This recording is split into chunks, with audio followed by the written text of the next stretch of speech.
Okay, well, it looks as if most people are here now. It's the log on has slowed down a little bit. So let's start the session. So good morning to those of you on the West Coast. Good afternoon to those of you joining from the East Coast. And good evening to anyone joining us from Europe or stations further east. And thank you for joining this, the fifth of our regular series of short courses on pumping topics. This one on NPSH will last about 35 to 40 minutes, allowing us time for a Q&A session after the presentation's finished. Now, those of you who have attended any of the earlier sessions will know that we're deliberately steering away from product presentations and towards educational content, addressing a different pumping topic in each one. This, we think, is very important at this difficult time when a lot of you young engineers are working from home, and it makes it very difficult to get in workplace training. And I hope that by doing these short courses, we can make that a little bit easier for you. But having said that we'll have no product placement, please forgive me 4 or 5 brief slides to remind you of who we are and what we do.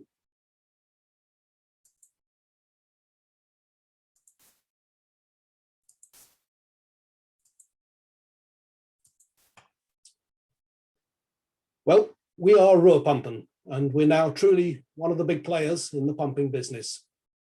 With over 70 years of experience, over 70,000 pumps installed worldwide, and manufacturing facilities in 10 countries: USA, Germany, Mexico, Brazil, Argentina, Egypt, India, China, Russia, and the UK. So representation in 5 continents: 1, 2, 3, 4, 5. Truly a global player. And we are in all the industries that you guys are in. So power, water, chemical, industrial, and most important, probably, oil and gas.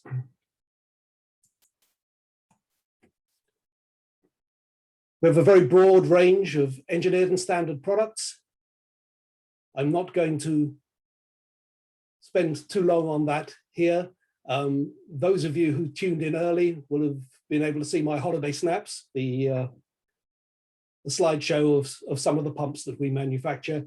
And I've added a few slides right at the end of the presentation as an appendix showing the full range of our products. So that's the end of the commercial.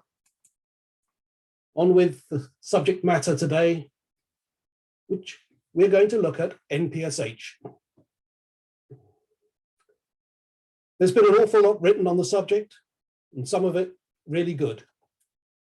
But if I whet your appetite sufficiently, I've given some links and some references at the end of the presentation for your future reading and viewing.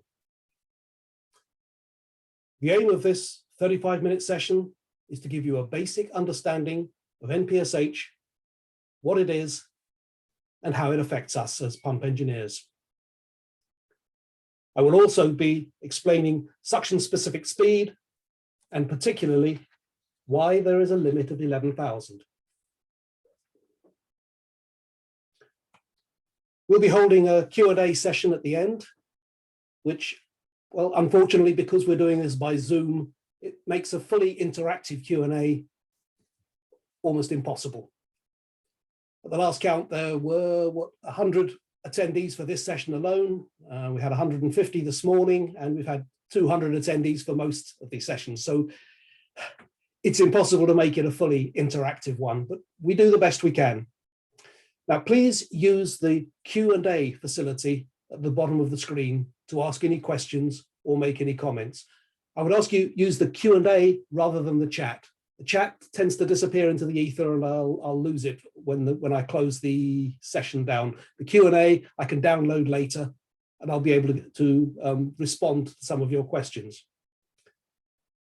Many of them I hope I can answer in live online while we're having this seminar. Just those that I can't, that are a bit more involved or require a bigger answer, then I'll answer those in the next few days. Now, we are recording this session and we'll make it available to all attendees as a YouTube video. We'll send you the link. And as well, we will send you by email a PDF version of the slideshow together with my speaker notes.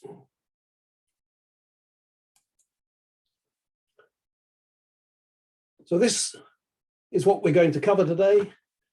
NPSH available, NPSH required, what it is, how we measure and test for it, cavitation, NPSH, cavitation, and suction and discharge recirculation, cavitation.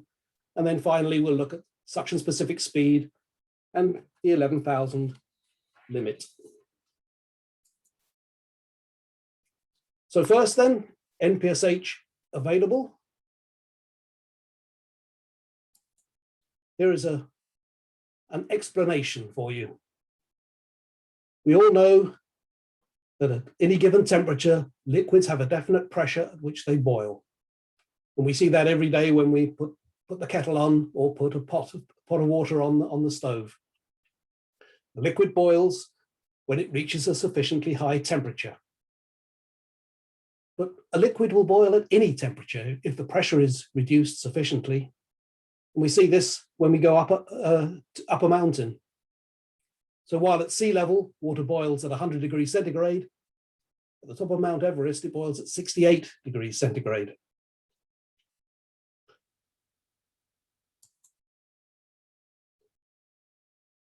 It is our problem as process applications engineers to make certain that there is enough pressure on the fluid being fed to the pump so that the liquid does not boil in the suction of the pump. That's what NPSH is all about, liquid boiling in the suction of the pump, and those bubbles subsequently collapsing with a shock. Okay, here's what NPSH stands for: net positive suction head available.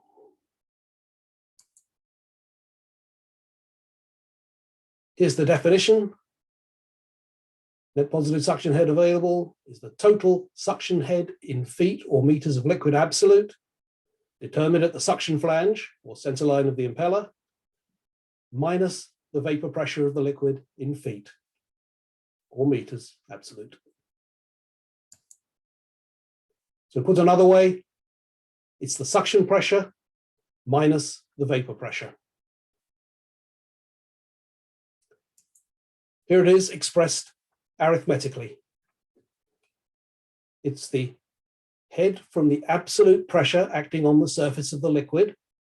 Okay, so if you are in an open system, open suction system, that's atmospheric pressure at whatever elevation you're at. In a closed system, it will be the pressure in that suction vessel that's acting down on the surface of the liquid. HVP is the head from the vapor pressure. If you look up in tables for the liquid you're handling, and it's always a negative figure. Static head, above the impeller center line, above or below. If it's above the center line, it'll be a positive value. If it's below the center line of the pump, it'll be a negative value. So that's why I show it as plus or minus there.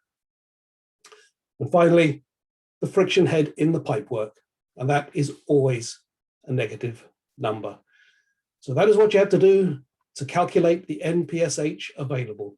Do this calculation, and that will tell you how much NPSH you have available.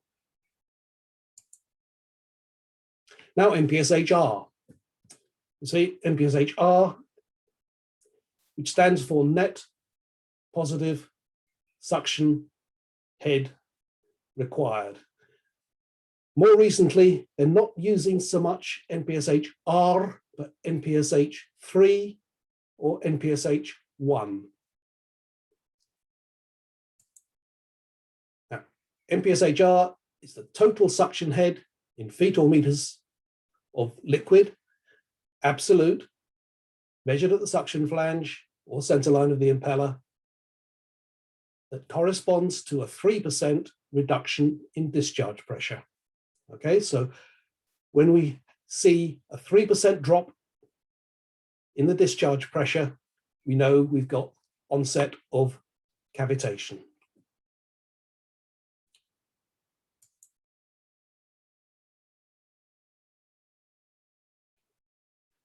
This is a little bit wordy, I'm afraid, but it's fundamental to understanding what NPSHR is.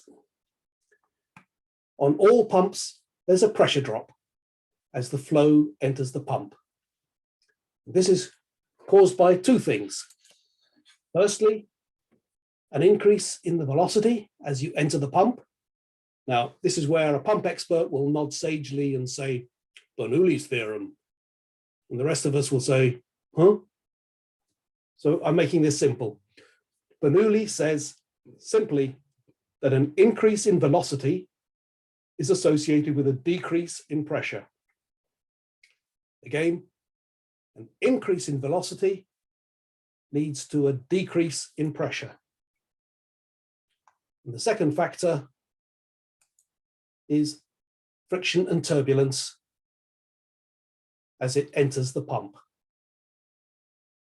Now, it's impossible not to have this pressure drop. We can't design a pump with zero losses. Pump designers seek to minimize it in their designs, and system designers seek to ensure that the pump systems have a positive suction head sufficiently high to overcome the pressure drop within the pump and keep the fluid from boiling at the pumping temperature. This is what's happening when cavitation occurs. Liquid is boiling in the suction of the impeller, the bubbles collapse with a shock wave. Here it is visually and graphically. Here you can see the pressure profile as the flow runs through the pump from suction to discharge. First at A, we're in the suction piping. So we have friction in the suction piping. So we get a gradually reducing pressure as the liquid flows towards the pump. Now we hit the suction flange of the pump, and the first thing we see is a tapered section here between B and C. So it now accelerates as it goes into this tapered section. Again, as I just mentioned Bernoulli, we'll say him again. Bernoulli's theory tells us as a fluid accelerates, it reduces in pressure. So we get a further drop in pressure as it is accelerated into the pump. Now we're just entering the impeller here at C, and the acceleration continues as the area gets slightly smaller at the impeller eye. And then finally at D, we're at the impeller vanes, and as it travels further into the impeller, we see further reduction in area. So again, an increase in velocity. So at D, this is the lowest point, the lowest suction pressure point has occurred at this point here. After that, we're into the discharge side of the impeller, and centrifugal force throws the liquid out into the impeller, into the casing volute rather, and to the pump discharge flange. So we've got an increase in pressure from here to here. So there at the impeller vanes, that's the lowest pressure as it goes through the pump. And this difference here, that's the NPSH required of the pump.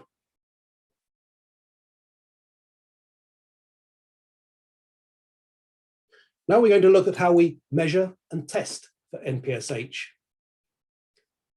This is a typical test loop, which I'll leave up there for a few seconds for you to look at and digest while I take some honey and lemon for my throat.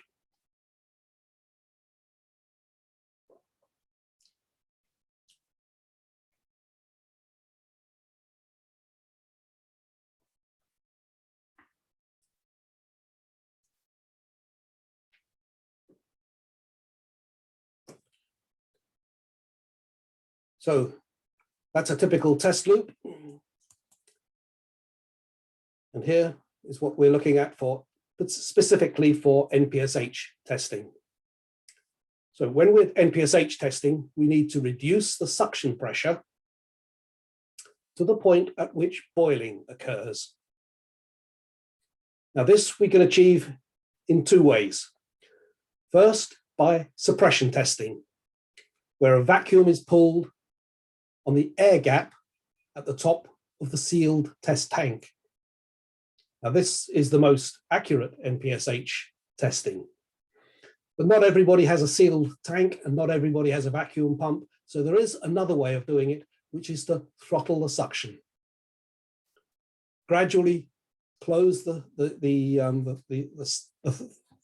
throttling valve on the suction, and that will reduce the suction pressure measured here. Both are acceptable to API 610. Suppression testing is generally considered to be the best one. So what we're going to do is to take 5 or 6 flow rates, and while maintaining the flow rate, we'll reduce the suction pressure by pulling a vacuum on it or by throttling the suction. All the time, we'll be measuring the discharge pressure here until we see a 3% drop in that discharge pressure. That is considered to be the onset of cavitation. Then we'll reset for the next flow rate and the next flow rate and the next flow rate. So let me go through this again. What we're going to do, we're going to take 5 or 6 flow rates, and while we maintain the flow rate through the pump, we'll reduce the suction pressure, ideally by pulling a vacuum on the tank, but alternatively by throttling, while all the time measuring the discharge pressure until we see a 3% drop in that discharge pressure. Then we'll reset to the next flow rate. Here is a summary of what I've just said.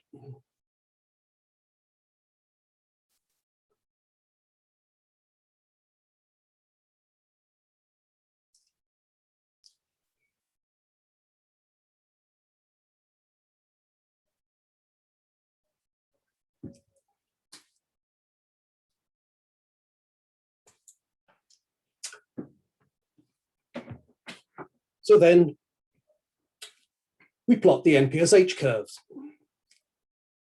Here we have 6 flow rates, 126 gallons a minute, 201 gallons a minute, 253 gallons a minute, etc. Here is the discharge head that we're measuring from the discharge gauge. And here is the suction head that we're measuring from the suction pressure gauge. So the first one, 126 gallons a minute, we gradually reduce the suction pressure and we measure the discharge pressure and we plot these points, 1, 2, 3, 4, 5, 6, until we get a drop, a sudden drop in pressure, in discharge pressure. That indicates the onset of cavitation. Then we reset and do it for the next flow rate, 201 gallons a minute. Then same again for 253 gallons a minute, etc., etc.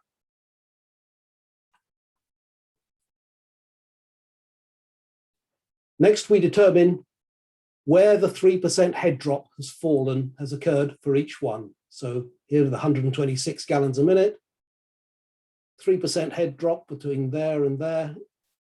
It's at about 10 feet of NPSH. I'm eyeballing it here. When you're actually doing an NPSH test, you calculate it exactly. So you take where you have established a 3% head drop for each of these curves and you plot it. So here we go, 126 gallons a minute, 10 feet of head, that's the first point. At the 201 gallons a minute, it's at about 11 feet. At 330, it's at about 12 feet, and so on. So we plot your NPSH curve.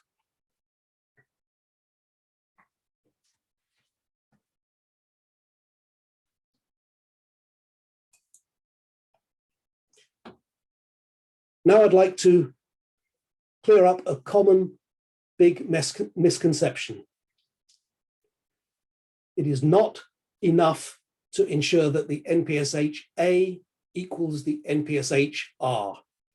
That is not going to stop cavitation damage.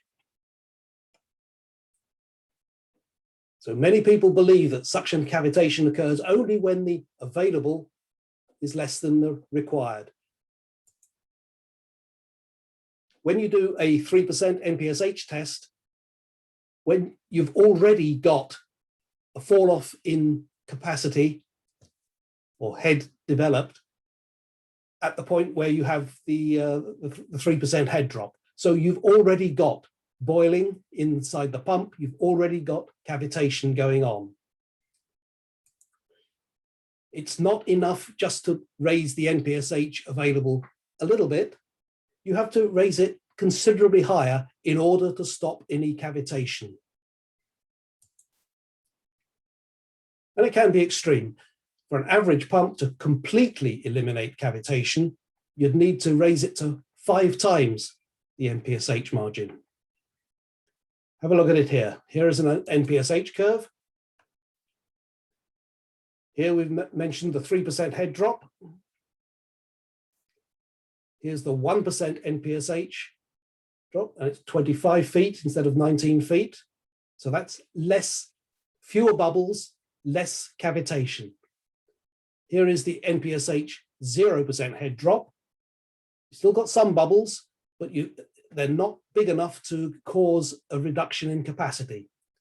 But as you see, 63 feet instead of 19 feet, it's what, 3 times, just more than 3 times the value of the 3% head drop.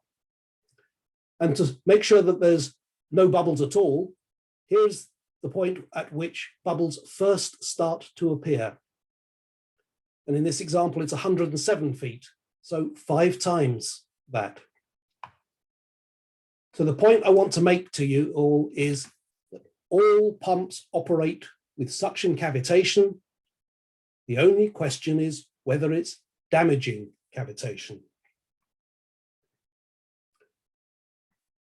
So in the last few slides, I've been talking about cavitation. Here is what we're actually talking about. As the suction head gets closer to the NPSH value, vapor bubbles form on the underside of the inlet vanes of the impeller. So that's here. The closer you get to the NPSH value, the more bubbles will form and over a larger area of vane. And as they are swept into higher pressures, they collapse with a shock. And here is the results.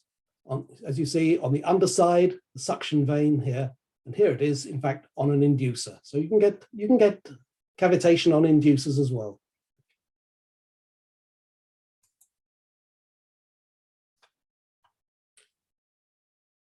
This one's a little wordy, but it makes a good point here that when cavitation bubbles collapse, the instantaneous pressure is many thousands of PSI over an extremely small area. And in fact, you get 2 shock waves. The initial microjet formed when the top surface of the bubble starts to collapse. And then you get a second shock when the whole surface of the bubble collapses and returns to liquid. Research has shown that the lifespan of a cavitation bubble is about 2 milliseconds. So it's very rapid. And the more rapidly the surrounding liquid collides, the greater is the energy of the damaging shockwave and microjet. So it's rather a lot to take in there, but read it again at your leisure.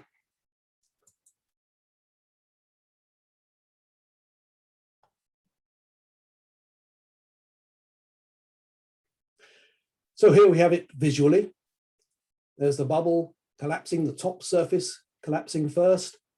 Here we get the microjet, and here we see that microjet there. So it's a high pressure jet acting down onto the surface of the impeller and causing the cavitation. And then the bubble finishes collapsing.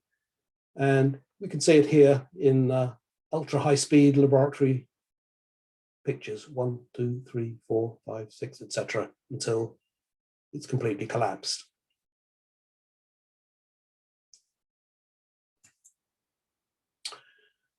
So as we said a couple of slides ago, all pumps operate with suction cavitation. The only question is whether it's damaging cavitation. So let's try and establish that. Extent of the damage depends on several factors: size of the bubbles, density of the fluid, and some thermodynamic effects like enthalpy and latent heat. And all these combined comprise the thermal cavitation criteria B. I can see your eyes glazing over from here. But as this course is NPSH Made Simple, I'll put this very simply and effectively like this. Cold water forms big bubbles, has a high density, so the damage done when the bubbles collapse is high. Hydrocarbons form small bubbles. They have a much lower density, and the damage done when the bubbles collapse is much less. Excuse me a second.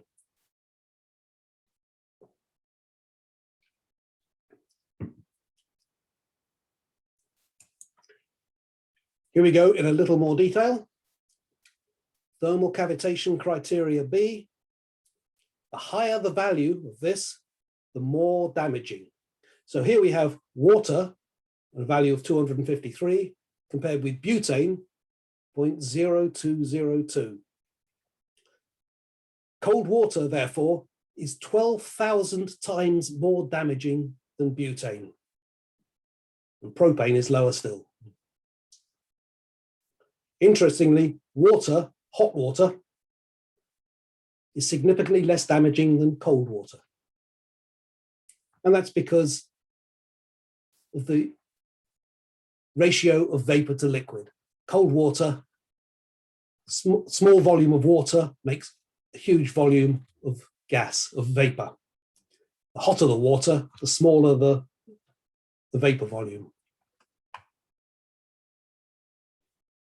But bearing this in mind and remembering that pumps are tested on cold water, which is the worst case, there's a strong case for a hydrocarbon correction factor.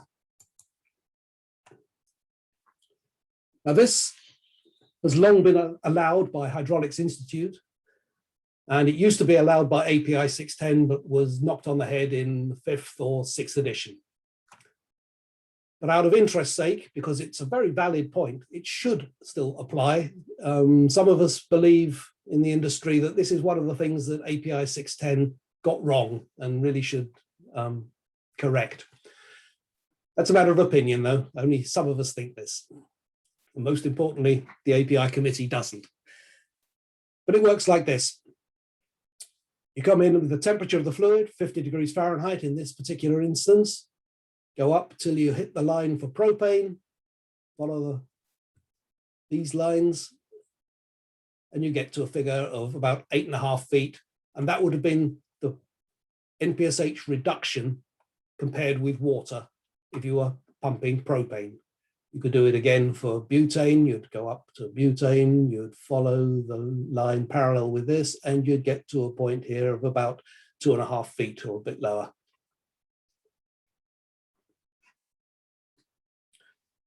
So that's no longer allowed. And so the question now, what margin do we think we need to prevent damaging cavitation? Well, the Hydraulic Institute, paragraph 961, addresses this. And this is what it says. For API pumps, in hydrocarbon service, the NPSH margin, so that's NPSH available divided by NPSH required, or 3%, should be at least 1.1 or an absolute margin of 1 meter or 3.3 feet. For chemical process pumps, if the suction specific speed is less than 11,000, it says a ratio of 1.1 or a difference of 0.6 meters, whichever is the greater. And if the suction specific speed is greater than 11,000, then the margin should be 1.2 or difference of 1, whichever is the greater. We'll come back to this 11,000 in a short while.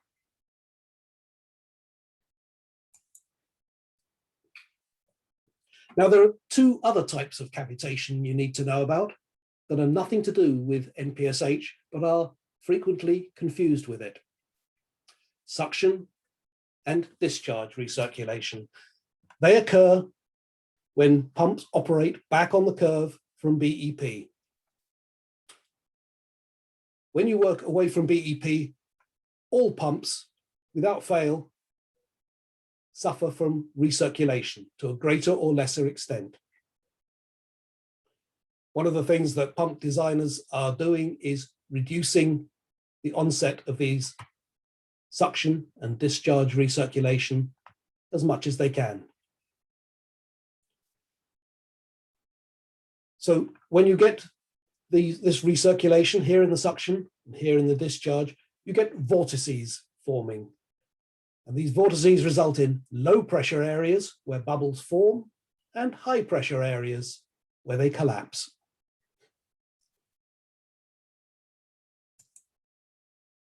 Now, suction recirculation damage occurs on this edge of the impeller. So before we were looking at NPSH cavitation, and that's on this edge of the vein. Suction recirculation damage occurs on this edge. So this edge here is NPSH recirculation, cavitation, I'm sorry. Let's start again. This edge here is NPSH cavitation. The underside of the vein here, you'd need a dentist's mirror to see it.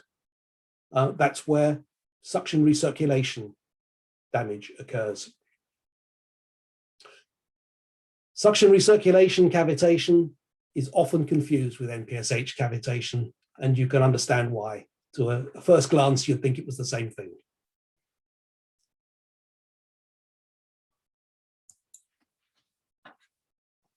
Discharge recirculation has exactly the same cause. You're getting the same recirculation at lower flows back away from BEP, and it leads to damage on the shrouds of the impeller. I don't know if you can see that here, but that's a hole in the shroud of the impeller.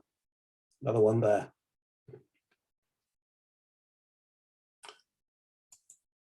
So I can already hear you screaming, which type have I got? How can I tell in the field? And actually, it's remarkably easy to tell. All you need to do is throttle the discharge valve a little and see what happens.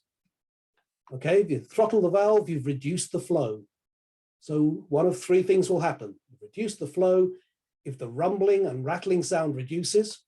And let's remember, I didn't mention this earlier, but the sound of a cavitating pump is like a handful of gravel being thrown in the pump. That's kind of what it sounds like. And that would be so for NPSH cavitation or suction recirculation cavitation.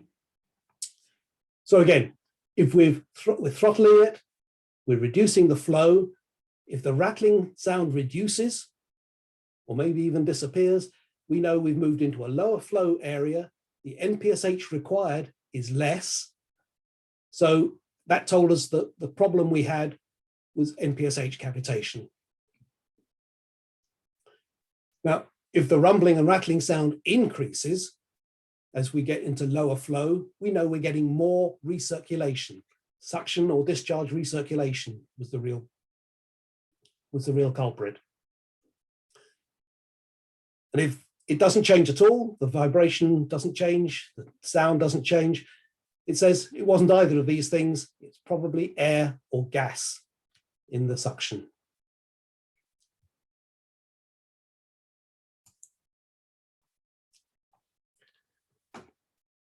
If we can't do anything about the NPSH available, we can't increase the net positive suction head available, or we can't reduce the NPSHR, we have to mitigate the damage. So we can choose materials for the impellers to make that as best we can. And we see that cast iron is the least resistant. Bronze is number 2 in the least resistant. Now, think about this for a minute. What was the worst case of performer for NPSH? Water. What do we pump water with most commonly? Cast iron and bronze. So that's a hint for you to say, if you're using those materials, you need to make sure you're pumping water, you need to make sure your NPSH margin is nice and high. As we go up through the materials, we see better resistance. This is an interesting one, Ca6NM. That's a very common chrome steel that is used on impellers. It's not overly expensive. It's a good one to specify. Okay, now moving on, finally, we come to suction specific speed. You can think of it as a dimensionless number that describes the NPSH capability of an impeller. It's not actually dimensionless. You get a different number depending on the units you plug in, but the dimensions actually don't have any meaning. It's not a meaningful dimension. Here is the formula.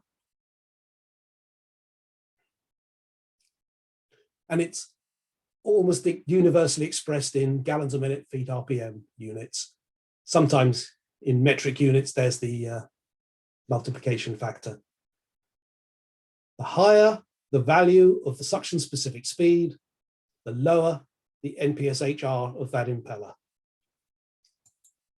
Now, most specifications in the marketplace now limit the allowable value to 11,000. Why is this? Well, here is where we'll have 3 slides of history lessons. Back in the 50s to 80s, they were very limited. Pump designers were going all out for lowest possible cost for the builders, and so they were looking for minimum NPSH. That was going to give the cheapest plant, and nobody was really thinking about or looking at the impact of the impeller eye diameter on the reliability and performance of the pump. What happens is when you go back away from best efficiency point, you get suction recirculation and you get damage. This wasn't fully recognized in the 50s through to the 80s, and impellers were just designed for minimum NPSH.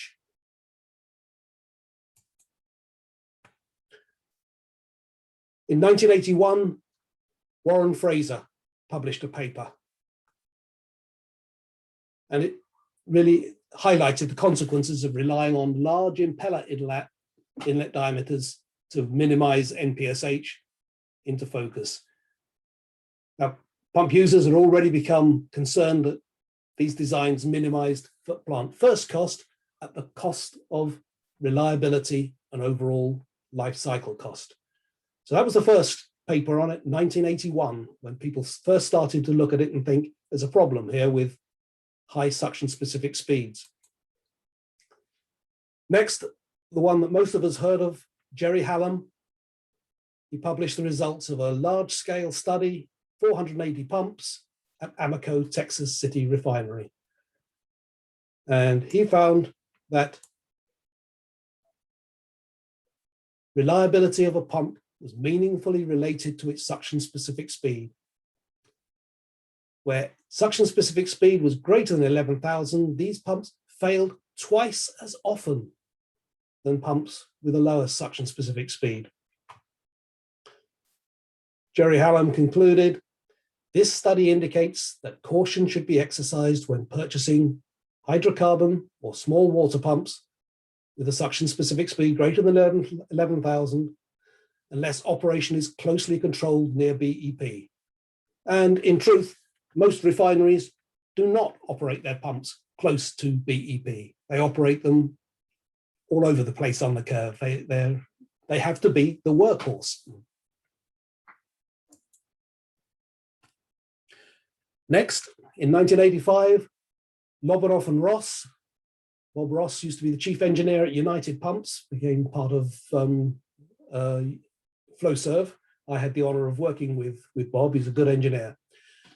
Lobanov and Ross carried out testing in 1985, which supported this limitation based on the then current state of impeller design. And this is important. This was the state of the art at that time in 1985. They tested impellers, suction specific speed 7,000 to 20,000.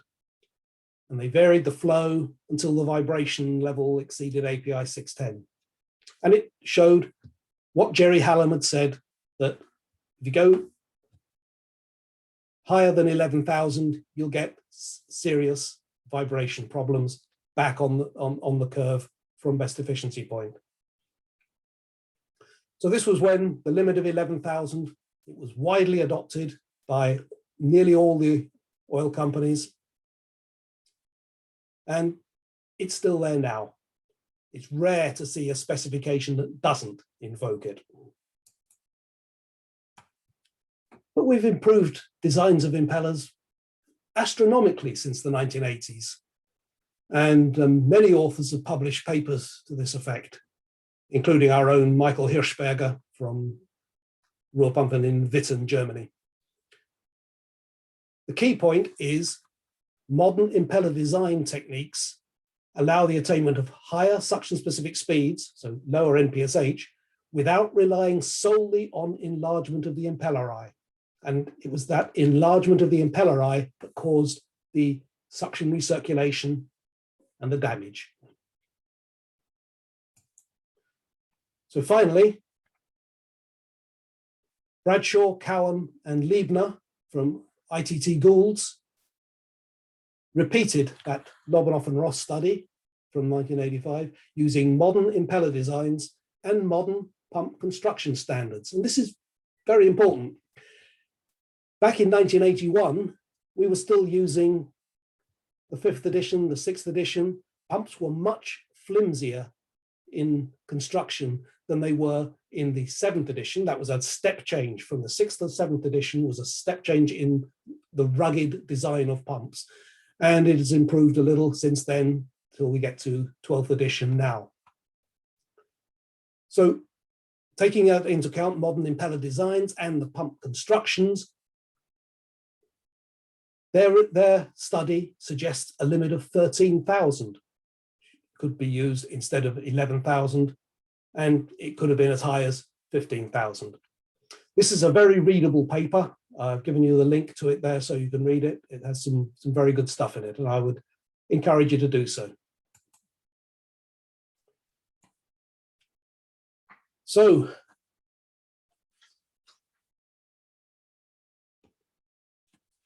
that brings us pretty much to where we are now.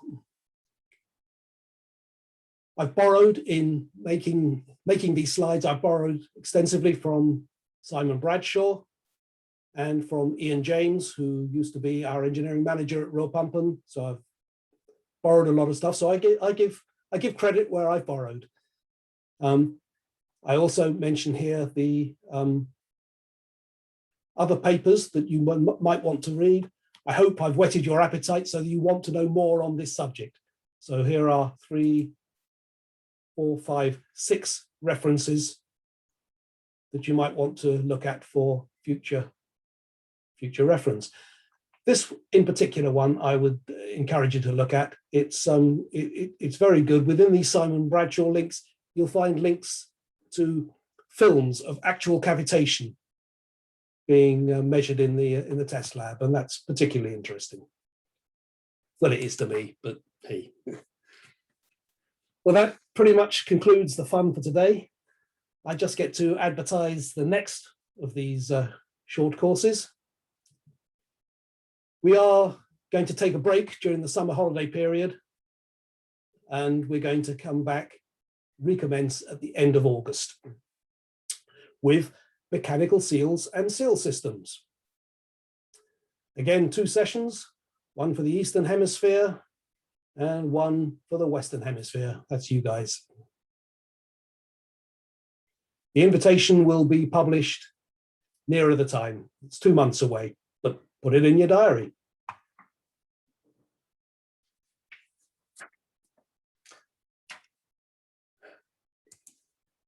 So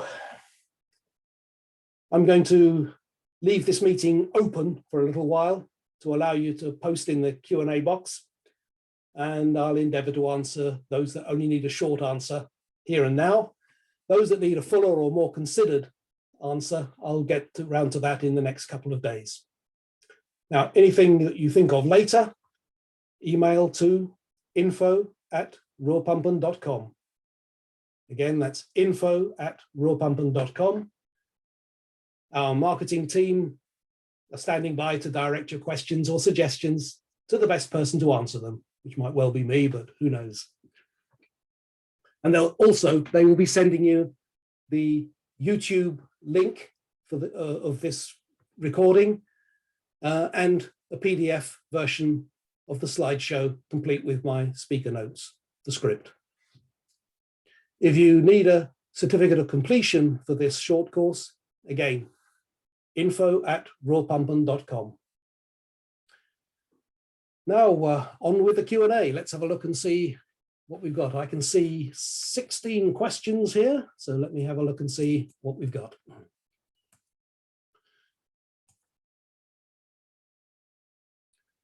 Mr. Parathamal says, is there any audio? Oh, sorry, that's earlier. That was before we turned it on.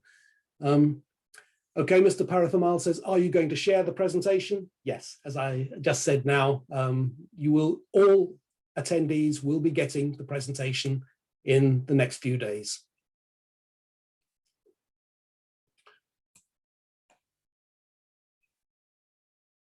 Excuse me if I pronounce it wrong. Gautam Pulalarevu.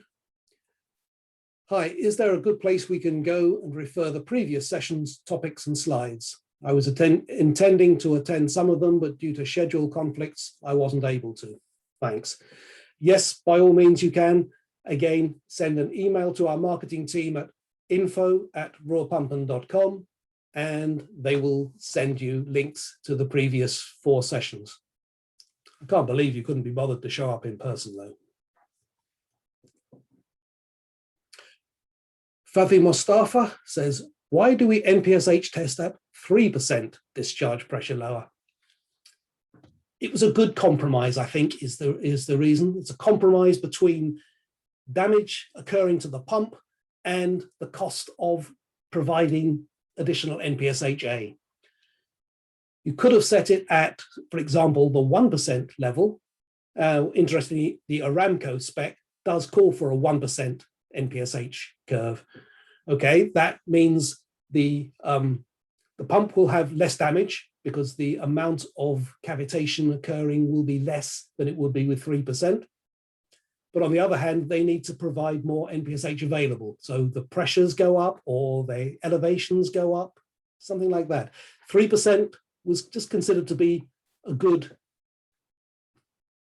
middle of the road answer.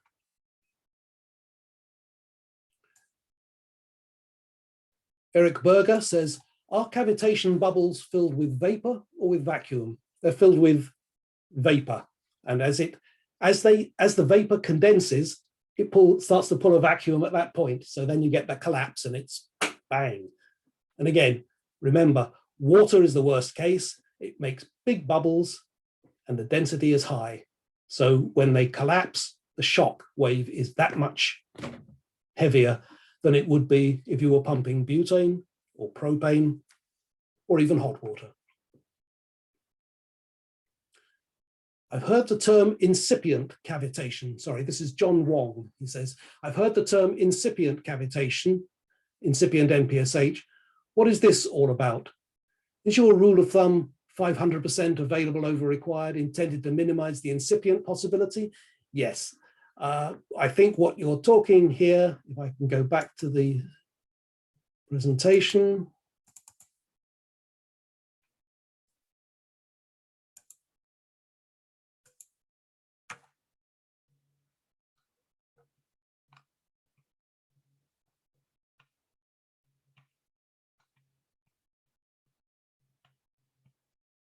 Here we go.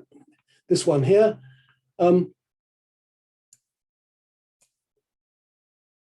Cavitation inception. If you were to be looking at an NPSH test, one of the films of the NPSH test that I've referred to that ITT Goulds have done, for example, and you would actually see that bubbles first start to appear at this point here. And it's about 5 times the figure of the 3% head drop. So that's where that 5 times margin occurs. That's for first bubble formation at all. It's probably unreasonable to design most pumps, or design most systems, I'm sorry, most pumping systems to give you that much margin. That's why the Hydraulic Institute is suggesting margins of about 1 meter or 1.1 margin.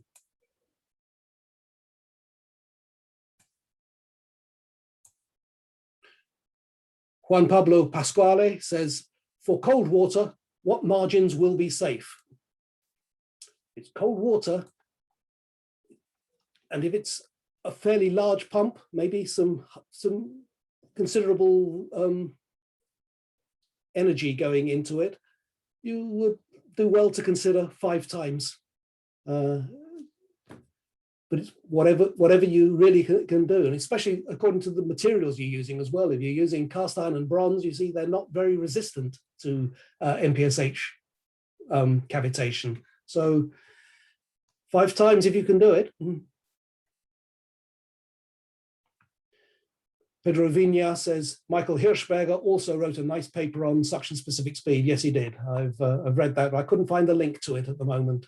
That's one I should really have put in there. He did a lot of work on, in fact, the hydraulics team at Ruhrpumpen Germany did do a lot of work on design of impellers and how to minimize the effect of cavitation. Particularly vane profiles, I think, is important, and the parabolic instead of a flat, straight, or knife edge vane profile is important in that.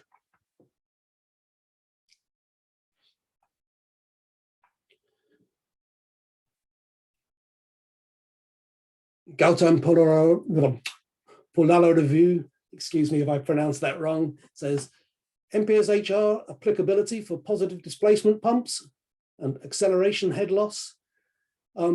Yeah, it's similar but different. I'm not an expert on positive displacement pumps, and I'd rather pass on that one at the moment. You also asked, is there a thermal cavitation criteria A like B? You know, I don't know. Sometimes it might be difficult to get a pump very close to BEP. If this is the case, what is the plus or minus BEP point that will be generally acceptable range? That's really not true. You should always be able to get a pump close to BEP.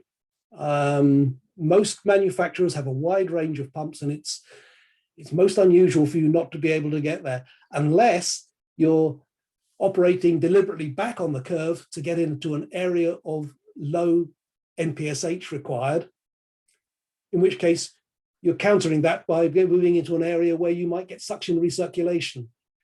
You have to provide sufficient NPSH-A to be able to get a pump that operates close to its best efficiency point. But say it again, he said, sometimes it might be difficult to get a pump very close to BEP. If this is the case, what is the plus or minus BEP point that will be a generally acceptable range? Well, really, yes, API 610 does address this. It says the preferred operating range is between 80% and 110% of best efficiency point. So the rated point should be within that margin.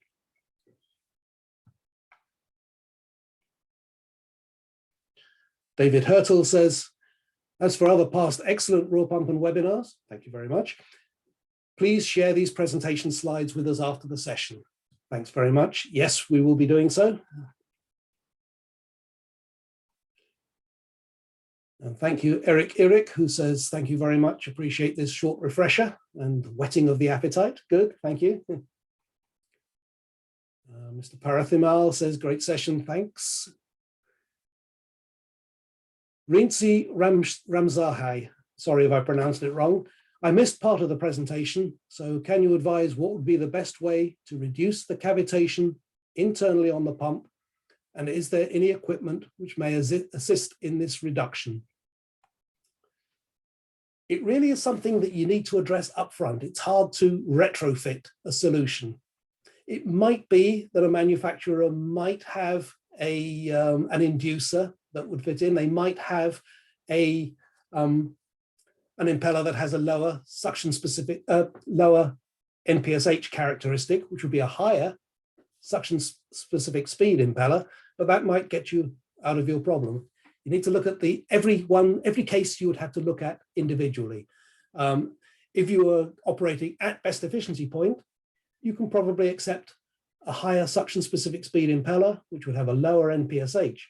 On the other hand, if you're going to be operating it well back on the curve at 30 to 40% of best efficiency point flow, you're going to be in suction recirculation area. So you don't want a high suction specific speed pump. So there are lots of things to look at. You've got to speak to the pump supplier and see what he can do to help you looking at the overall system dynamics.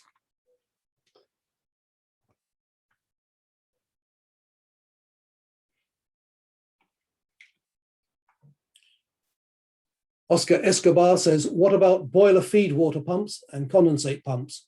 What is the recommended NPSH margin for this kind of pumps? I didn't specifically look those up. They are covered, I know they are, in Hydraulic Institute Standard 9.6.1. After this Q&A, I will look up that and I will answer in writing what the Hydraulic Institute recommendation on that is. Anand Ramdas says, are there any measures that can be done in the field to reduce suction recirculation of pumps with high suction specific speed values? No, there's no magic wand. You need to speak to the pump supplier and look at the overall situation.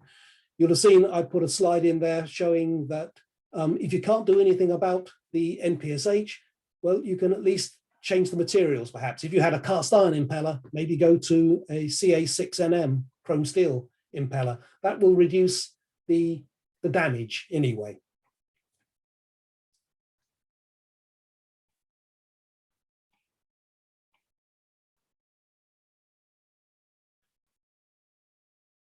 Mr. Parathimal again is asking about the email address, info@ruhrpumpen.com. info@ruhrpumpen.com.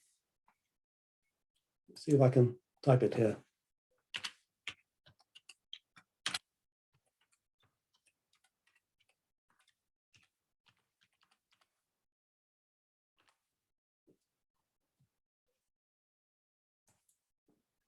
Okay.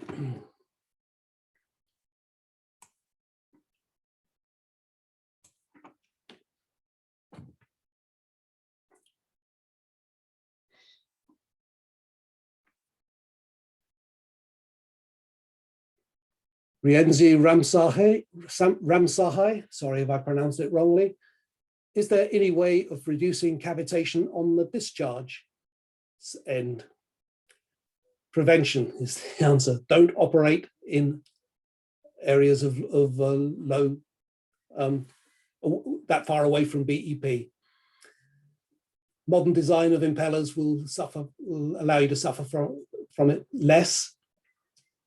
There are some modifications that can be done called gap A, gap B modifications, which allow putting in rings, if you like, inside the casing to reduce the clearance between the outer shroud of the impeller and the casing and the volute casing. So again, you can talk to your supplier and see if you've got that problem, what you can do to solve it for you.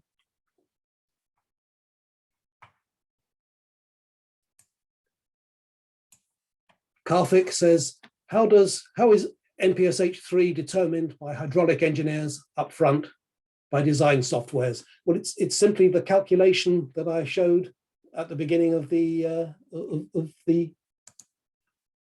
slideshow.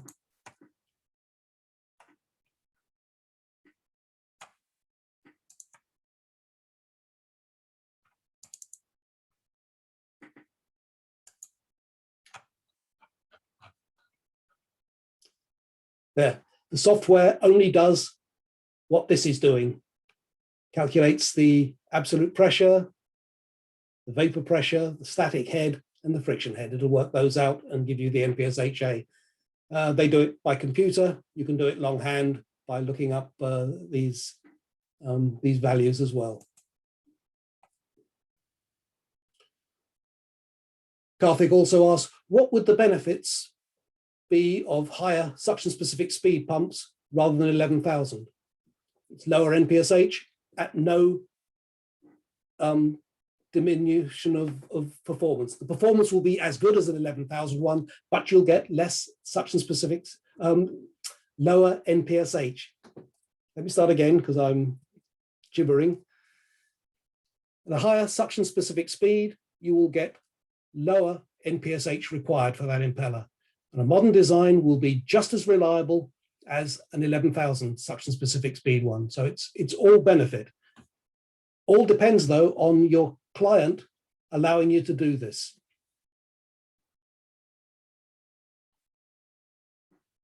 Sub Ribeiro says, do you send future virtual course invitations to everyone on this course email list? Yes, we do. That's the plan. Our marketing department will send everybody who received this course and all the other courses for that matter. You'll get an invitation to the next one.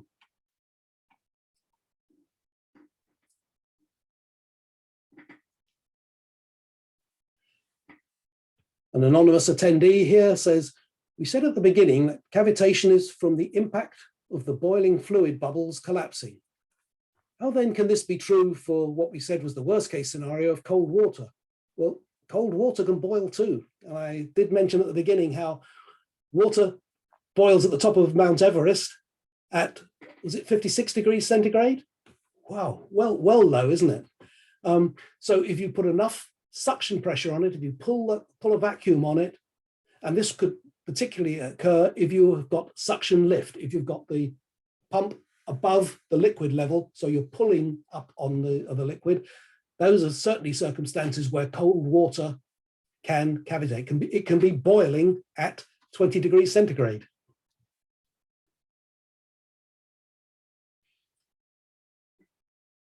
Jonathan Colantonio says, what would be your suggestion for pumps where the fluid is hydrocarbon, but it's far from the NPSHR? Following the margins of B73.1 or HI would be okay? I'm not fully understanding this question. I'm just going to read it again. Hang on.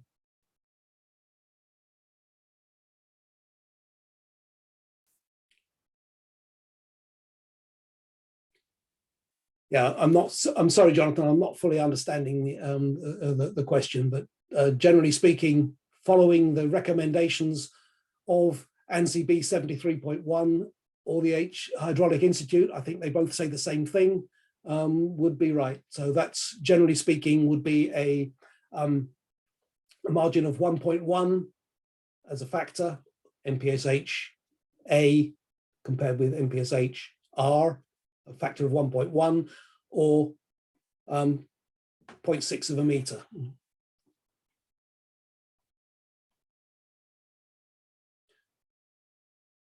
Good question here from Karthik, who says, does NPSH change when the impeller is trimmed? No, it doesn't. It's a matter of the inlet geometry, not the outlet geometry. So when you trim an impeller, the outlet geometry changes, the inlet geometry doesn't.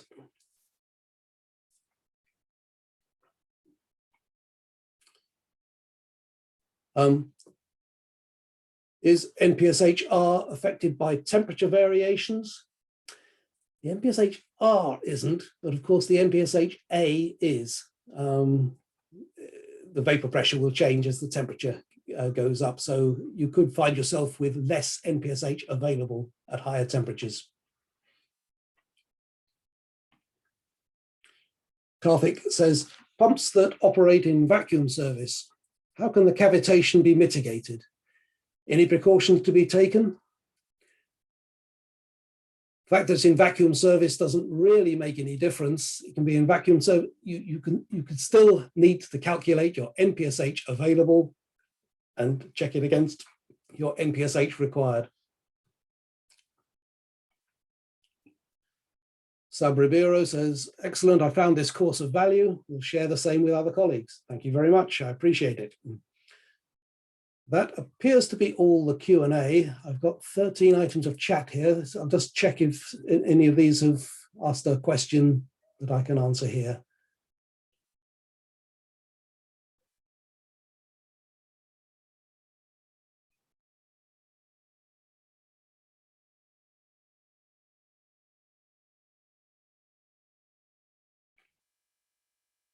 No, I think that's it. Everyone's asked their questions in the Q&A as asked. So it's just some thank you to all those people who've given me a thank you in the chat. I really appreciate it.